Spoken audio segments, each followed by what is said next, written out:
This lesson is on problem solving, finding the surface area and volumes of shapes. By the end of this lesson, you should be able to calculate the volume and surface area of pyramids and cones, understand the concept of slant height, and calculate the volume or surface area of objects in everyday life. So let's begin by looking at the volume and surface area of pyramids and cones. A pyramid can have a square base, a rectangular base, a triangular base, or any other base shape. So for example, if you have the base of a pyramid as a circle, then what you end up having is a cone. The volume of any pyramid is always 1/3 the volume of the corresponding prism with the same shaped base length, and height. So for example, this is a cylinder. That is the equation for volume. If we look at a cone, which is just the pyramid version of the cylinder, you will see that the formula is the exact same, except it is simply 1/3. Right. So again, that reiterates the concept that the volume of a pyramid is always 1/3 the volume of the same shape in its non-pyramidal form.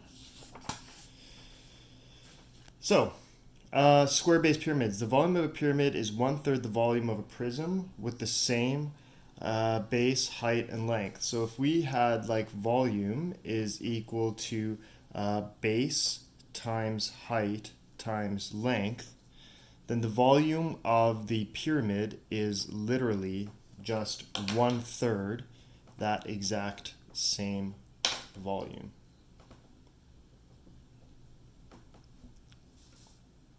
Okay, so again, that's that relationship there. Okay, moving on to the concept of slant height. Now that we've covered the volume of pyramids and cones, let's look at the concept of slant height. So, the height of the pyramid is the perpendicular distance from the vertex to the base. So this right here would be the height of your pyramid. The slant height of a pyramid is the height of each of the 4 triangles on the surface of the pyramid. So what we mean by slant height here, if this is the height of the pyramid, the slant height would be this right here, which is the height on this triangular surface of the pyramid. So this right here is your slant height, which we often use S to represent.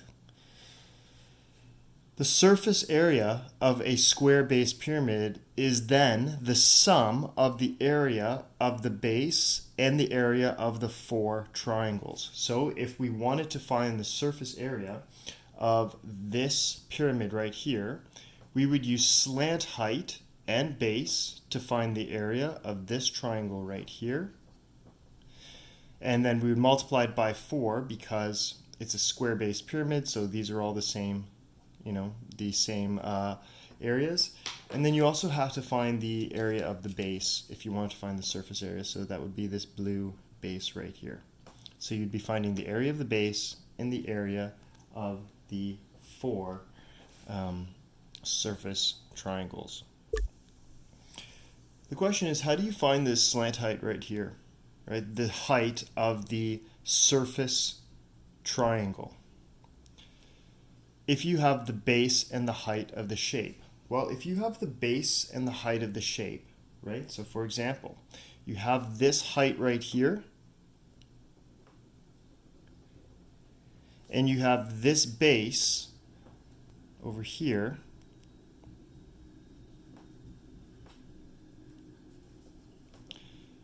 then how do you find that slant height? Well, I want you to take a second and see if you can figure this out on your own. Okay, so what we have done here is we've actually used Pythagorean theorem, because this height right here makes a right-angled triangle with this part of the triangle right here, which is actually, if this right here is your base, then this is base divided by 2. So to find the slant height, which is actually just the hypotenuse of this internal triangle, we do base over 2 squared plus height squared is equal to the hypotenuse squared. So this is, we are using Pythagorean theorem.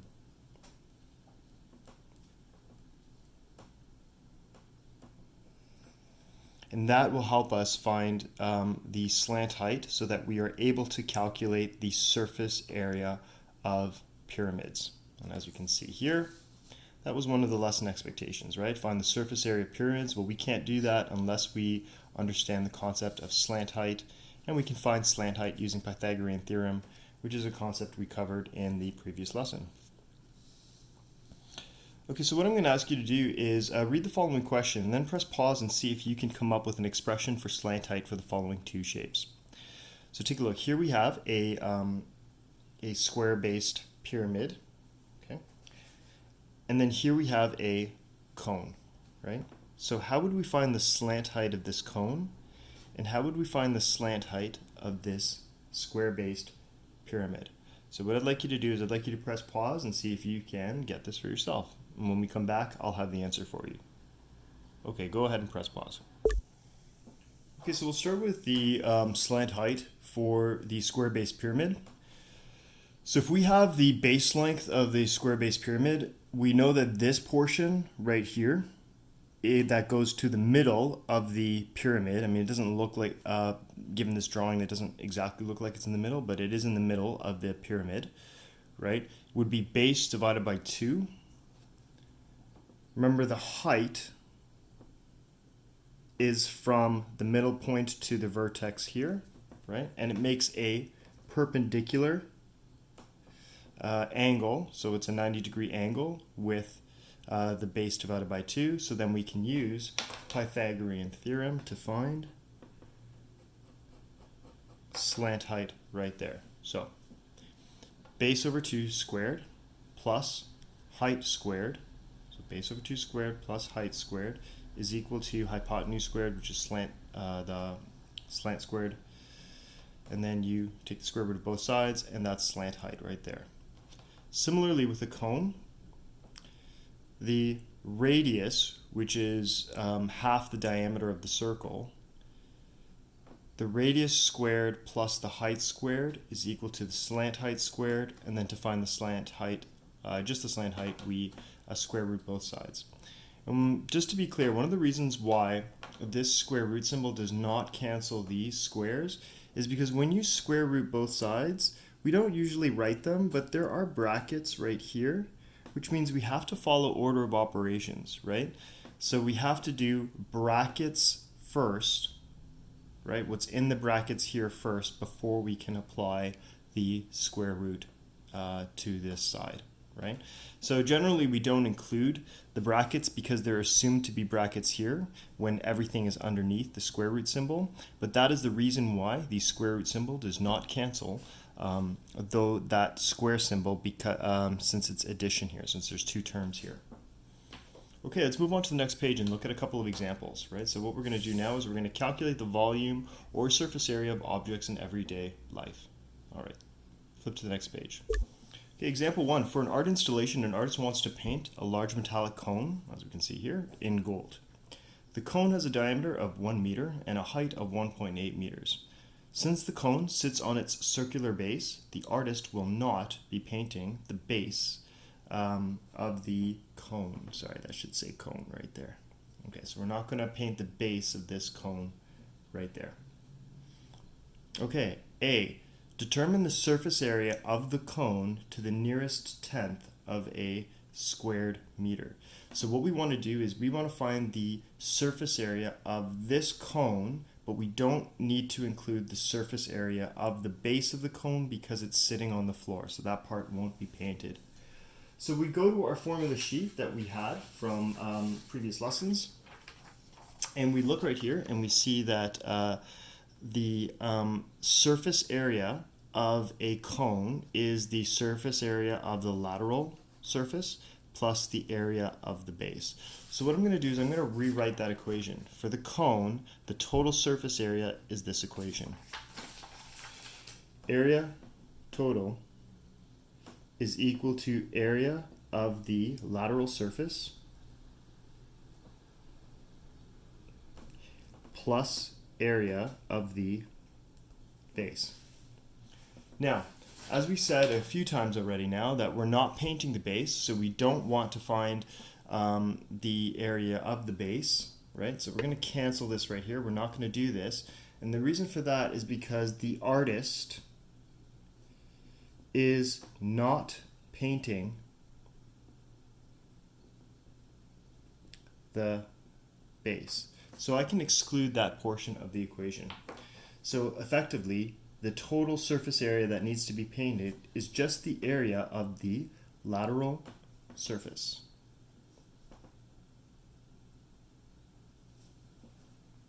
Okay.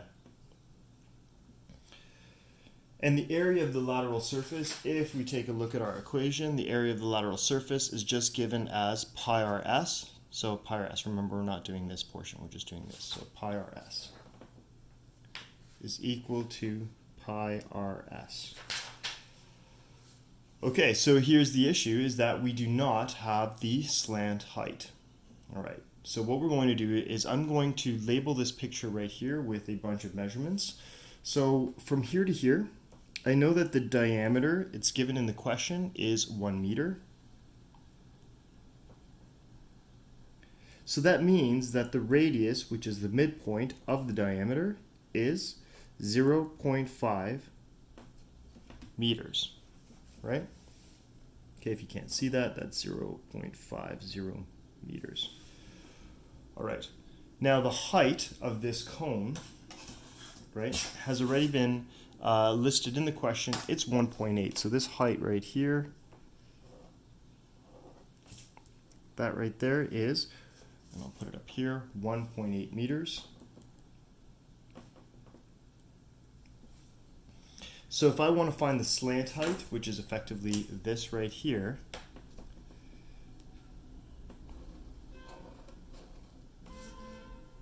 okay, I can just use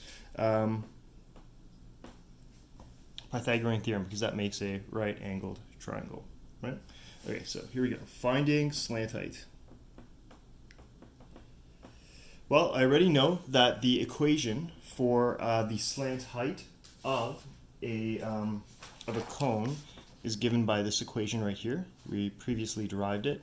So therefore, S is equal to the square root of the radius squared plus the height squared. So S is equal to the square root of the radius squared, which is 0.50 squared, plus 1.80 squared, which is the height squared. So then S is approximately equal to, when I put that into my calculator, 1.9 meters. Okay, I'm just rounding to the nearest tenth of a meter. Okay, because it says right there, nearest tenth of a squared meter. So now what I'm going to do is, because area total is just pi rs, so I'm going to say A total is equal to pi rs, which is equal to pi, the radius is 0.50 meters, slant height is 1.9 meters. So the total area is approximately equal to 3.0, and look, you have meters times meters, so that's meters squared, which makes sense because that is area, and area, remember, is squared units. So therefore, the surface area to be painted is approximately 3.0 meters squared. Okay, so the artist wants to apply 2 coats of paint to the cone. 1 can of gold paint can cover 1.25 meters squared of area. How many cans does the artist need? Okay, so the artist wants to apply 2 coats of paint to the cone, and the cone has a surface area of 3.0 meters squared. So 3.0 meters squared times 2 is equal to 6.0 meters squared, and that is because we are putting 2 coats of paint.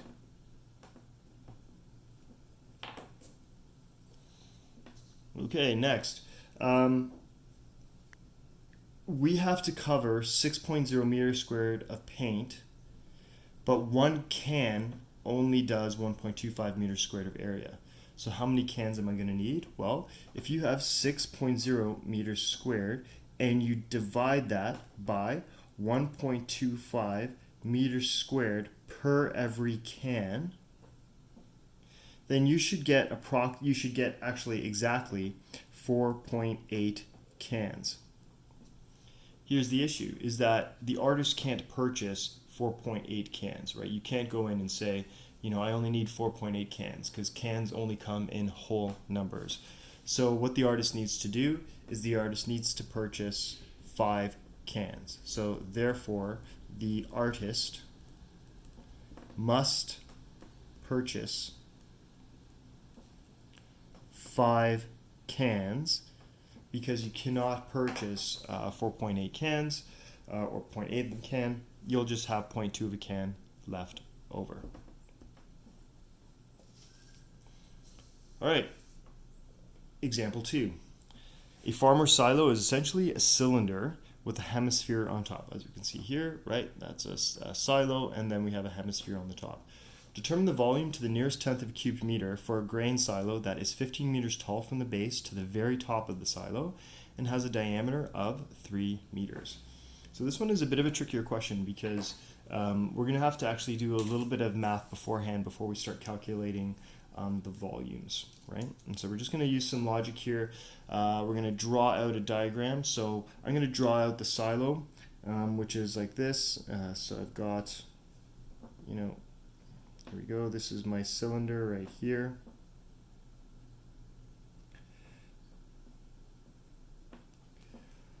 Okay, and then the cylinder right here has a circular base, right? Because it has a hemispherical top to it.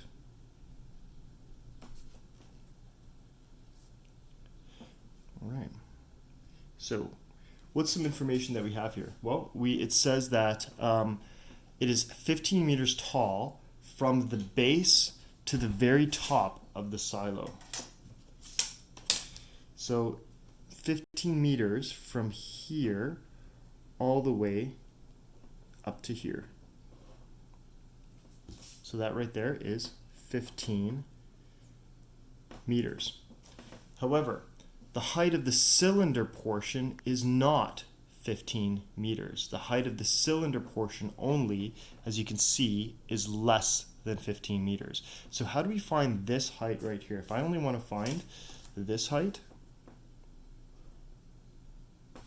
how would I do that? Well, we have a piece of information here. We have that it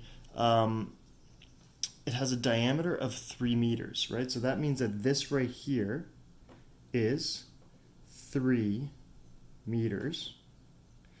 And so therefore it means that the radius here is 1.5 meters, which means that this right here, this portion of height, because remember a circle, right, has, or a sphere, has the same radius in all directions, right? So that right there is also 1.5 meters. So the height from the top of the cylinder to the very top right here is 1.5 meters.